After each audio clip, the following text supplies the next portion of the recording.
Shalom, sahabat Lectio Divina yang dikasihi Tuhan Yesus Kristus. Selamat pagi. Menyambung seri renungan pagi kita yang berjudul Arsitektur Doa, kita sudah masuk ke dalam episode yang ketiga yang berjudul Lantai Kamar Atas, 3 petisi doa. Lukas 11 ayat 3 sampai dengan 4. Berikanlah kami setiap hari makanan kami yang secukupnya, dan ampunilah kami akan dosa kami. Sebab kami pun mengampuni setiap orang yang bersalah kepada kami. Dan janganlah membawa kami ke dalam pencobaan. Pedoman doa yang diajarkan oleh Tuhan Yesus Kristus kepada murid-muridnya ini pada dasarnya memiliki 5 petisi atau permohonan doa.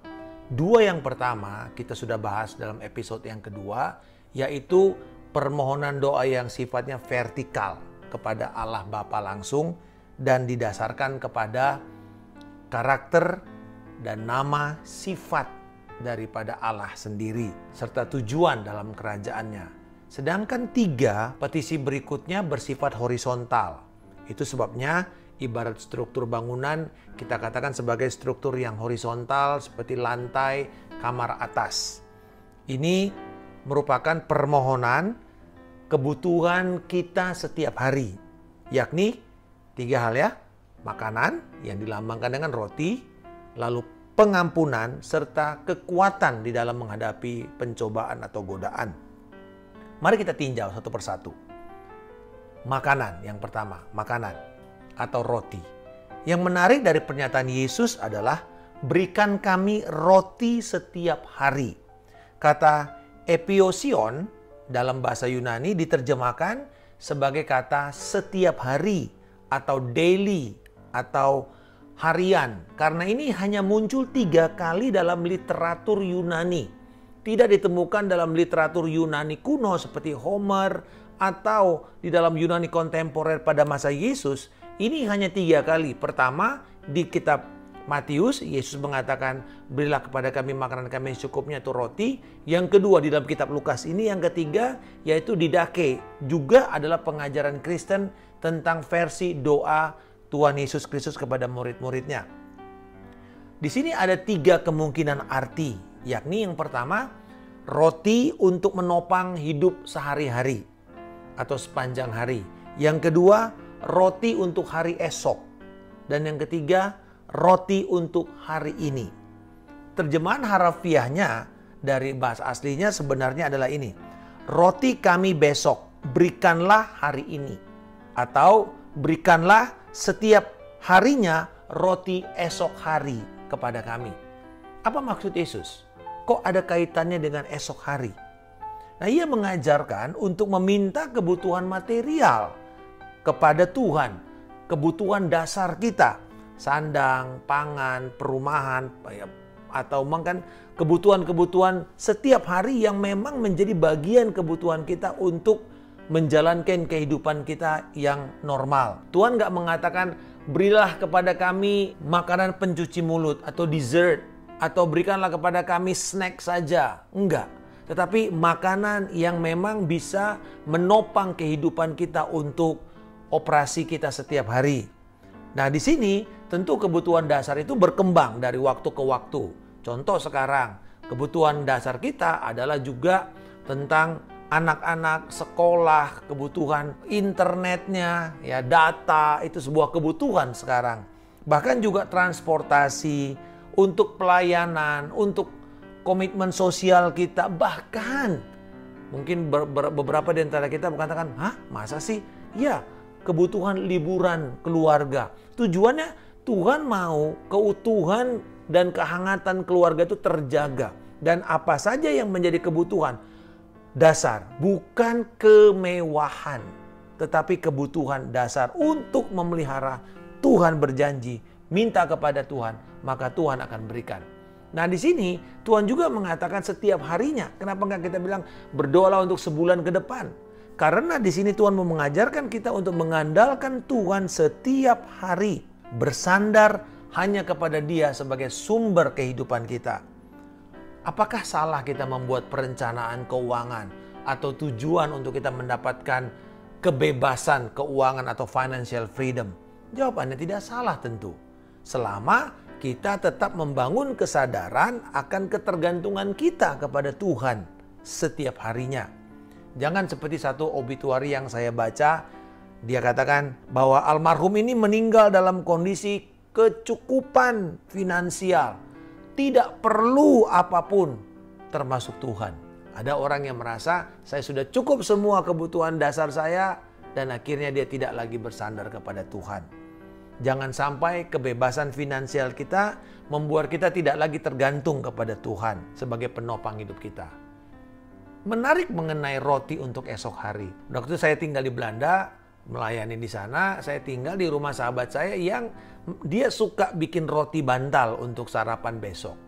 Dan biasanya yang dia lakukan, malam hari dia buat adonannya, lalu kemudian dimasukin ke dalam mesinnya, besok pagi kita sudah dapat roti yang cukup hangat dan langsung bisa dimakan segar, fresh from the oven.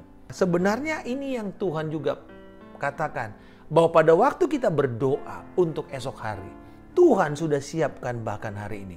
Kalau doa ini kita naikkan, kita panjatkan pada malam hari, berarti kan apa yang terjadi? Untuk kebutuhan besok hari. Jadi di sini Tuhan sudah menyediakan kepada kita kebutuhan untuk esok hari. Jangan engkau khawatir, biarlah hari ini, kecemasan hari ini cukup untuk hari ini, kesusahan hari ini hanya untuk hari ini. Tetapi ketika kita berdoa, Tuhan sudah berjalan di depan kita. Tetapi juga pengertian berdoa untuk roti esok hari itu juga bermakna implisit, yaitu apa? Roti spiritual, yakni Yesus Kristus sendiri. Di dalam Yohanes pasal yang ke-6 ayat 51, ia berkata, "Akulah roti hidup yang telah turun dari sorga. Kalau seorang makan dari roti ini, ia akan hidup selama-lamanya. Dan roti yang kuberikan itu ialah dagingku yang akan kuberikan untuk hidup dunia." Yesus adalah kebutuhan jiwa dan roh kita. Dia bahkan telah menyediakan roti yang kekal, membuat kita tidak akan lagi binasa, melainkan membuat kita bisa hidup selama-lamanya. Apakah hari ini kita sudah menerima Yesus sebagai roti yang kekal untuk hidup yang kekal kita? Yang kedua, kebutuhan kita adalah kebutuhan pengampunan. Dan ampunilah kami akan dosa kami, sebab kami pun mengampuni setiap orang yang bersalah kepada kami. Kata kunci dalam poin ini adalah kata sebab, atau dalam bahasa Indonesia kata gar, atau for dalam bahasa Inggrisnya. Apakah kita menerima pengampunan Tuhan karena kita sudah mengampuni orang lain, atau ini sebuah sikap? Jadi apakah ini persyaratan atau ini sebuah sikap? Secara biblikal, kita menerima pengampunan karena kasih Kristus kepada kita, karena anugerahnya kepada kita, karena Kristus telah mati untuk kita, dan siapa yang percaya kepada Dia akan beroleh pengampunan juga. Jadi bukan karena saya sudah mengampuni, maka Tuhan harus mengampuni saya. Tidak. Dasarnya adalah Tuhan sudah mengampuni kita. Pada waktu kita mengulurkan tangan kita untuk minta pengampunan, maka tangan yang sama yang terulur ini juga harus melepaskan pengampunan kepada orang yang bersalah kepada kita. Karena jikalau kamu mengampuni kesalahan orang, Bapamu di sorga akan mengampuni kamu juga. Tetapi jikalau kamu tidak mengampuni orang, Bapamu juga tidak akan mengampuni kesalahanmu. Frasa "kami pun mengampuni setiap orang yang bersalah kepada kami", Lukas memakai keterangan waktu sekarang atau kini dan berkesinambungan.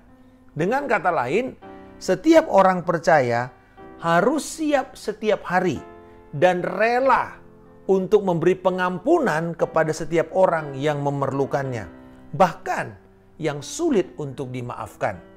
C.S. Lewis berkata, "To be a Christian means to forgive the inexcusable because God has forgiven the inexcusable in you." Jadi menjadi orang Kristen berarti mengampuni yang tidak dapat dimaafkan. Karena Tuhan telah mengampuni yang tidak dapat dimaafkan di dalam Anda. Kitalah orang yang pertama yang tidak bisa dimaafkan, tetapi Tuhan memutuskan untuk memaafkan kita. Karena itu, sekarang kita juga akan melepaskan pengampunan kepada orang yang tidak layak untuk dimaafkan. Tetapi kita semua pasti akan mengatakan, Pak, sulit, walaupun saya tahu bahwa mampu dari Tuhan. Betul. Tidak ada yang mudah. Ini tidak berarti bahwa kita tidak akan pernah bergumul untuk memberikan pengampunan kepada orang lain. Juga ini bukan sesuatu yang natural untuk kita bisa lepaskan pengampunan kepada orang lain. Tetapi ini juga menandakan bahwa kita memerlukan kasih karunia Tuhan setiap hari. Kalau akhirnya kita bisa lakukan, berarti anugerah Allah bekerja di dalam hidup kita untuk kita memutuskan mentaati Tuhan.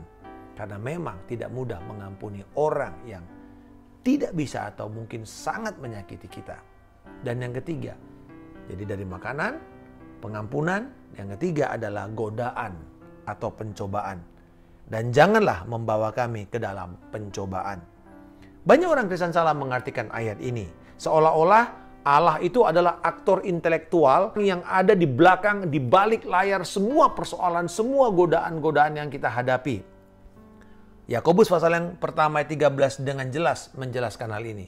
Apabila seorang dicobai, janganlah ia berkata, pencobaan ini datang dari Allah. Sebab Allah tidak dapat dicobai oleh yang jahat. Dan ia sendiri tidak mencobai siapapun. Jelas, Allah bukan aktor intelektual di balik semua pencobaan kita. Nah, sisi lain, ekstrim lain, ada yang salah tafsir yaitu begini. Tuhan secara ajaib akan selalu membebaskan kita dari seluruh pencobaan. Itu juga tidak benar. Kenapa? Karena kata yang dipakai oleh Lukas di sini dalam kata pencobaan itu bisa berarti godaan untuk orang bisa melakukan kejahatan atau dosa, tetapi juga ujian kehidupan atau ujian iman.